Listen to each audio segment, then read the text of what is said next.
In this guide, I'm going to show you how to deactivate Instagram account. Before we do get into this guide, make sure to like the video and subscribe to the channel with all notifications on. It really does help the channel and it lets us know that you want more content like this. We'd greatly appreciate it. And if at any point throughout this guide you did have any questions, just ask them down in the comment section below and we could help you out further. I'm going to be doing my best to reply to every single comment down there. But open up the Instagram app and what you need to do is tap on your profile picture in the bottom right. Then tap those three lines up in the top right corner and it's going to take you to a page that looks something like this.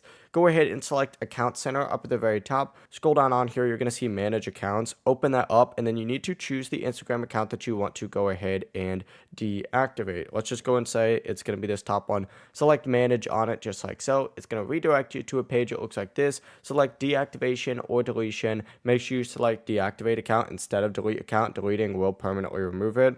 Select Deactivate though, hit continue, and then continue through this process just like so. You may have to type in your password, but essentially this will also deactivate your Thread account, so just keep that in mind. If you ever want to log back in, just log back in with your username and password and everything will reactivate. That is the full process. It really is as simple as that. If you guys had any questions, ask them down in the comment section below and we could help you out further. I'm going to be doing my best to reply to every single comment down there. Before you do leave this guide, make sure to like the video and subscribe to the channel with all notifications on. It really does help us out and lets us know that you want more content. Have a great rest of your day though. Peace.